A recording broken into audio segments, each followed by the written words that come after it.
Olá, sejam bem-vindos. Sou André Bellini e você está no meu canal Coice News. A partir de hoje nós estamos retomando os nossos vídeos aqui com um novo visual de cenário, Se vocês lembrarem dos vídeos passados, está um pouco diferente, Hoje está com um cenário aí mais real. Só estamos mantendo aqui em cima, a nossa marca, e do outro lado, a partir de hoje, em todos os nossos vídeos, o fora Bolsonaro, que é claro que tem que constar, e também é importante a gente frisar isso em todas as nossas comunicações, em todos os nossos vídeos. Afinal de contas, ninguém aguenta mais esse desgoverno. Então, a partir de hoje, retomando aí as nossas atividades com os vídeos, nós demos aí um tempo durante esse período de campanha, muitas coisas acontecendo, então também não dá para fazer tudo ao mesmo tempo. Mas a partir de hoje, retomando, vamos tentar fazer uma frequência maior dos vídeos. Inclusive retomamos hoje exatamente para fazer alguns comentários sobre as eleições municipais de 2020 que aconteceram aí no último domingo. Nós estamos retomando e hoje vamos fazer aí alguns comentários. Não vamos falar que nós vamos fazer algumas análises, porque nós não somos analistas políticos. Vamos fazer alguns comentários baseados nas observações, nas impressões que nós tivemos aí dessas eleições. Bom, eu já começo falando, acho que para quem está chegando ainda isso pode ser novidade, para quem já me acompanha e segue sabe muito bem o que eu vou falar agora, que eu não sou daquelas pessoas mais otimistas desse mundo. Então, naturalmente que a minha análise sobre essas eleições ela não vai ser tão otimista quanto a de alguns colegas, de alguns camaradas aí de luta, que estão extremamente otimistas que o bolsonarismo começou a derreter. Eu gostaria muito de ter essa visão e gostaria muito que isso fosse verdade, mas visão pessoal eu acho que ainda nós estamos longe disso. E aí durante esse vídeo nós vamos falar um pouquinho o porquê eu tenho essa impressão. Bom, vamos lá. Falar aqui um pouquinho dos pontos positivos. Vamos começar destacando os pontos positivos para a gente também não ficar só no lado negativo da coisa. Claro que tivemos bons resultados e que tivemos boas atuações nessa campanha e nessas eleições de 2020. Acho que uma surpresa gratificante aí foi ter o Guilherme Boulos e a Irundina no segundo turno em São Paulo, que era algo que a mídia tradicional falava que não ia acontecer, o Boulos estava caindo, o Boulos começou lá embaixo, mas no entanto, nadando contra a maré e lutando contra toda a mídia da Casa Grande, Boulos e Erundina chegaram no segundo turno. E isso é algo que nós temos que comemorar, sim. Assim como a vitória da esquerda em muitas outras cidades. E aí não estou falando só de PT e PSOL não, falando da esquerda como um todo. E é importante a gente reforçar também de outros partidos com representantes de esquerda que conseguiram chegar e que estão aí brigando pelo segundo turno. Então isso é algo positivo. Agora vamos para o lado negativo, não só o lado negativo, mas vamos ver os pontos aí que a gente acha que precisa de atenção. Uma coisa que entristece um pouco é observar que nessa campanha, nessa eleição, a esquerda estava muito bem representada por candidatos tanto a prefeito quanto a vereadores. Na grande maioria das cidades que eu tenho contato, pelo menos, eu vou falar daquelas que eu tenho contato para não ficar falando só de mídia, até porque assim, uma das características das eleições municipais é que a gente conhece os candidatos, eles são muito mais próximos. Então eu não estou falando de alguém que eu só vejo pela mídia, eu estou falando de alguém que eu encontro no supermercado, alguém que quando eu estou na farmácia eu encontro, alguém que quando eu estou numa reunião de amigos, alguém está falando do que aquela pessoa fez. Então essa é a característica marcante das eleições municipais. Nós estamos falando de pessoas muito mais próximas do nosso círculo de relacionamento. Então eu vou falar aqui naturalmente da cidade onde eu moro, mas de algumas cidades da região que a gente também tem contato. Em todas elas existiam excelentes candidatos. Infelizmente muitos desses candidatos não foram eleitos. E aí acho que é algo que a gente tem que refletir. Só o fato de não ter sido eleito é algo que nos chama atenção e que também naturalmente nos entristece um pouco, mas além disso é ver candidatos, péssimos candidatos, que foram eleitos ou pior ainda, reeleitos. Aqui na cidade de Americana mesmo, que é onde eu resido, né, um cidadão aqui que é difícil a gente falar sem fazer juízo de valor da coisa, mas assim, uma pessoa que não tinha a menor competência, né, não vou falar de questões pessoais, vou falar apenas das questões competências técnicas, né, não tinha motivo nenhum para ter sido reeleito, porque foi uma pessoa que não fez absolutamente nada durante os 4 anos de mandato, não cumpriu aquilo que prometeu, né, que falou que ia fazer, fez um mandato medíocre, pífio, né, fez uma campanha agora para a reeleição pior ainda, se reelegeu às custas do bolsonarismo, né, pregando aí o slogan batido e medíocre, né, hipócrita do patriotismo e da cidadania. Cidadania que esse sujeito não respeitou às vésperas da eleição, porque ele emporcalhou a cidade inteira com as suas propagandas, com o seu santinho, né, mas esse era o candidato patriota e cidadão que foi reeleito, né, apesar de todas esses pontos, né, apontados aqui, a população achou que ele era um bom representante e o reelegeu. Né, e nós vamos ter esse ser por mais 4 anos na Câmara Municipal ganhando sem fazer absolutamente nada. Porque é óbvio que se ele não fez no primeiro mandato, não vai ser agora. Ah, ótimo, vou compensar agora. Não, agora ele vai fazer menos ainda. Né, tenho certeza disso. Então, isso é que nos entristece um pouco, porque assim, o povo também, assim, quais são os critérios, né? O que é que leva a população a escolher esses candidatos? Né? O que leva as pessoas a votarem em representantes, que afinal de contas, se eu estou dando para ele uma cadeira, um assento na Câmara Municipal, eu estou falando que ele me representa. Né? Então, só que assim, nesse caso, essa pessoa não me representa de forma alguma. Né? Mas a uma parcela da população ele representa, e essa população passou a ele, né, essa procuração para responder por eles. Então, assim, quais são os critérios do povo?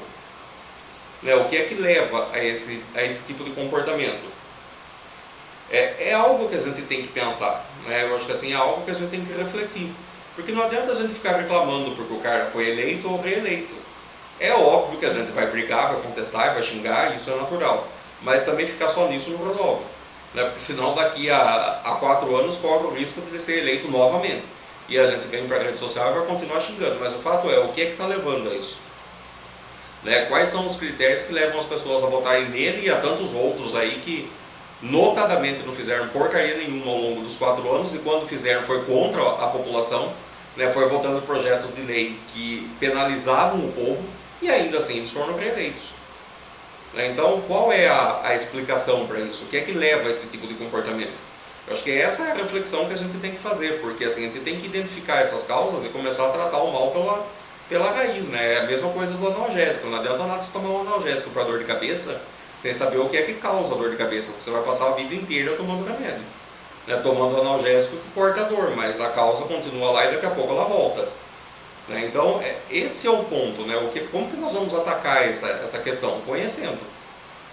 E acho que aí vem o outro ponto da reflexão. Né? Quais são as estratégias que nós, vamos falar de esquerda, né? Porque naturalmente nós estamos aqui para falar, né, da esquerda, a direita que se vire lá cada um por si, né? Mas estamos aqui para fazer uma reflexão sobre a nossa postura enquanto esquerda e sobre os nossos candidatos e assim, onde é que houveram as falhas, onde que ocorreram essas falhas, quais foram essas falhas, porque a gente tem que ter essa humildade de reconhecer que falhas existem.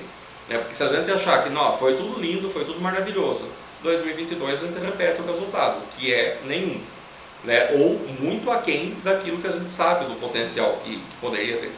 Então a crítica nesse sentido, essa análise, ela não é no sentido da crítica destrutiva, apontando, você errou nisso. Não, nós erramos. Não foi o candidato que errou, foi todo mundo que errou. Nós erramos, o que acertou todo mundo, e o que errou todo mundo.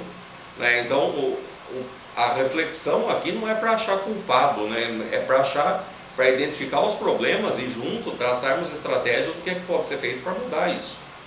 Então uma coisa é certa, né? Se nós repetirmos sempre a mesma estratégia, o resultado sempre vai ser o mesmo. Então se nós queremos um resultado diferente, chegou o momento, né, de nós pararmos para fazer essa análise, identificar e podermos de uma forma bem clara e objetiva, né, traçar o que é que nós vamos fazer de diferente. E hoje eu li pelo Twitter uma coisa que me chamou a atenção, né? Uma pessoa falou que o Boulos vai ter 2 anos para ensinar para a esquerda como é que se faz uma campanha através da rede social. E é verdade, né? Porque o Boulos tinha segundos na mídia tradicional e conseguiu chegar ao segundo turno através de campanha massiva em redes sociais. Teve ali também o corpo a corpo, mas com todas as restrições impostas pela pandemia, a gente pode dizer que o que de fato projetou o Boulos foram as redes sociais. Então a gente tem que aprender a lidar melhor com as redes sociais. Nós temos que saber que tipo de linguagem funciona, que tipo de linguagem não funciona. Porque se tem uma coisa que nós também temos que prestar atenção é a resposta do eleitor. Quando nós estamos em campanha, quando nós estamos lutando aí por uma vaga, nós não estamos falando para a militância do partido. A militância do partido nós já temos. Nós estamos falando para o eleitor que está indeciso, para aquele que não sabe para onde vai. E qual é a linguagem que chega até essa pessoa? O que é que conquista o voto dessa pessoa? O que é que faz com que ele pare e nos ouça? Eu acho que essa é um ponto que a gente pode começar essa discussão. E é nesse sentido que eu acho que a gente tem que construir um trabalho de reforço, sem paixões, saber onde é que nós erramos e o que é que nós vamos fazer de diferente. E quando falo nós, é todo mundo mesmo, de novo, só para não restar dúvidas, é todo mundo que se envolveu. Eu errei, todo mundo errou, assim como falei, o que deu certo, o mérito é de todo mundo, e o que deu de errado também recai sobre todo mundo. Afinal de contas, a gente briga por isso, pela colaboração, pelo trabalho em conjunto, pelo trabalho em equipe. E trabalho em equipe é isso, todo mundo assume os créditos, mas todo mundo assume as responsabilidades também. Então, juntos, vamos construir, vamos mudar. O que é que nós vamos fazer de diferente? Qual a linguagem? Qual foi a linguagem escrita ou verbal que falhou? E como que nós vamos refazer isso? E aí, assim, é trabalho mesmo de formiguinha, sabe? É consultar linguista, é procurar especialistas em comunicação, porque assim, a gente não pode desprezar o conhecimento científico, a gente não pode deixar com que só a paixão política tome conta, porque, de novo, isso funciona com quem já é militante, mas com quem não é, não vai funcionar. E a gente tem que chegar até essas pessoas. Então, vamos verificar entre os nossos camaradas e companheiros, especialistas nas mais diversas áreas de conhecimento, vamos fazer um núcleo de estudo e começar a traçar esses perfis, essa estratégia quase que de guerra por uma próxima eleição, porque senão vai chegar 2022, o resultado vai ser o mesmo, 2024 o mesmo também. Então acho que esse é um ponto que eu destaco aí nesse texto que eu até já publiquei ontem, mas que agora a gente está falando. E aí eu critico um pouco também assim, a necessidade de protagonismo que às vezes existe dentro da esquerda. E eu sei que isso existe na direita e existe em todo partido, mas de novo eu não estou nem aí para a direita. A direita a gente olha os defeitos para saber o que vai atacar depois. Eu estou falando nós, esquerda, o que é que nós, assim, vale a pena, às vezes, algumas brigas, algumas coisas, algumas posturas radicais que a gente observa em dirigentes políticos, grandes representantes aí políticos a nível nacional, apegados a algumas coisas. Eu sei que existe toda uma questão de cumprimento de regras partidárias e um monte de burocracia que tem que ser seguida. A gente sabe que existe tudo isso. Mas, por outro lado também, eu acho que nós não podemos perder o foco, que assim, a esquerda luta por uma sociedade mais justa e igual. A esquerda luta pelo povo, a esquerda luta pelo bem comum. E quando a gente assume essa postura e assume essa bandeira, às vezes isso implica em colocar um pouco as nossas próprias convicções abaixo disso, porque acima das nossas convicções há um bem-estar maior, há uma luta maior. Então não é abrir mão dos seus princípios, não é abrir mão de nada. E eu sei que toda vez que se toca nesse assunto é você jogar uma pedra num enxame de abelhas, porque vem picada e ataque de tudo que é lado. Mas é a minha visão. Sem abrir mão das nossas convicções, porque também o dia que nós abrirmos mão das nossas convicções, nós deixamos de ser a esquerda, passamos a ser qualquer outra coisa, né? Mas como que a gente pode traçar estratégias para que juntos possamos vencer o inimigo comum?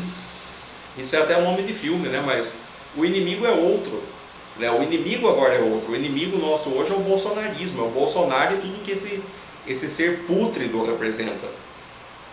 O nosso inimigo não é o nosso colega da esquerda de outro partido, que só porque não é do nosso partido, às vezes é tratado quase que como se fosse um adversário, sabe? Isso é uma postura que para mim é ilógica. Nós podemos ter críticas e divergências entre os partidos de esquerda? Óbvio que sim, mas isso não nos torna inimigos. E às vezes a gente vê umas posturas, umas discussões, uns ataques que falam, nossa, mas é de camarada da esquerda ou é da direita? Porque às vezes nem a crítica da própria direita às vezes é tão contundente quanto a gente recebe, de camaradas e companheiros da própria esquerda. E às vezes por questões toscas, divergências mínimas, mas os ânimos se exaltam de uma forma que fala, epa, calma aí. Assim, o fato da gente sermos todos de esquerda não quer dizer que a gente tem que concordar sempre com as mesmas coisas e termos sempre as mesmas visões, até porque se fosse desse jeito existiria um único só partido. Então divergências são naturais, mas como tratar essas divergências? Na base da cacetada, na porrada, isso quem faz é a direita.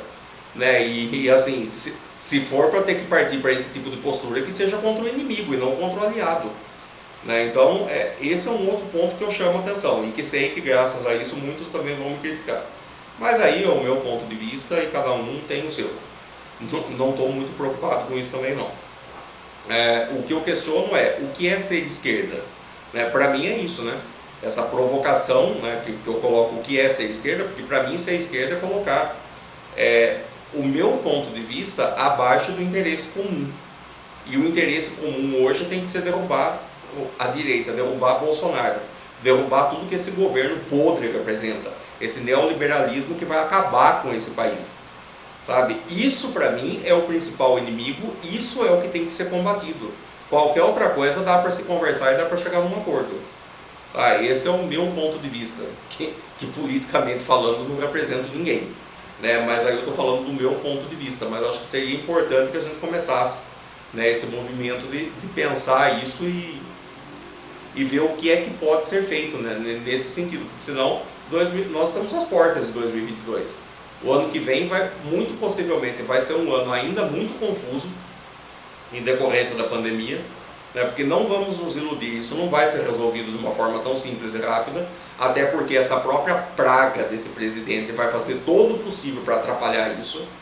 Então, assim, a gente tem que contar que no Brasil tudo vai demorar muito mais, graças a esse estrupício que a gente tem na presidência, que é o nosso inimigo, que é o alvo das nossas críticas e que tem que ser o saco de pancada de todas as nossas críticas e de todas as nossas divergências, e não o nosso colega, e não o nosso camarada, que tem outro partido, mas que tem os mesmos ideais. Então essa é um outro ponto de discussão. E finalizo, partindo aí para finalizar esse vídeo, também com algo positivo, é claro, que é cumprimentando e parabenizando a todas as companheiras, os companheiros, as camaradas, os camaradas de esquerda que fizeram aí esse jogo democrático, que lutaram com garra, com convicção dos seus objetivos, das suas crenças, das suas convicções, e que fizeram essas eleições acontecerem, às custas de muito suor, às custas de muito trabalho, sem grandes recursos financeiros, que isso é exclusividade dos nossos partidos de direita, que tem muito dinheiro. Nós não temos e tivemos que fazer o que foi possível com isso, mas que com os poucos recursos que nós temos conseguimos fazer muito, mas com essa consciência de que fizemos, estamos de parabéns pelos objetivos alcançados, mas temos muito ainda por fazer. Eu acho que assim, uma das características, eu falo por mim, mas observo isso em quase que todos da esquerda, é o não conformismo. Nós não nascemos para ser conformados com a situação. Se você é conformado e está dentro da esquerda, eu acho que você precisa repensar ou a sua postura política ou a sua postura como padrão de comportamento, porque assim, nós somos os eternos inconformados. né, os eternos revoltados com as situações, né, e nós não podemos nos conformar, muito menos ainda nos acomodarmos com essa situação, porque ela está longe de ser confortável, né? Então vamos comemorar as conquistas, mas com o olho, né, já no que temos que mudar. E eu termino com um trecho de uma música do Raulzito, né? Não diga que a vitória está perdida, se é de batalhas que se vive a vida, tente outra vez, né? Não fomos derrotados, mas também não foi uma grande vitória. A vida é isso, né? São batalhas. Ganhamos uma batalha, mas ainda não vencemos a guerra. O que nos resta é tentar outra vez. Então é isso, camaradas. Parabéns a todos. Obrigado por assistir esse vídeo, né? Deixa aí as suas opiniões, deixa aí as suas críticas e sugestões e vamos fazendo esse trabalho de construção coletiva. Até o nosso próximo vídeo.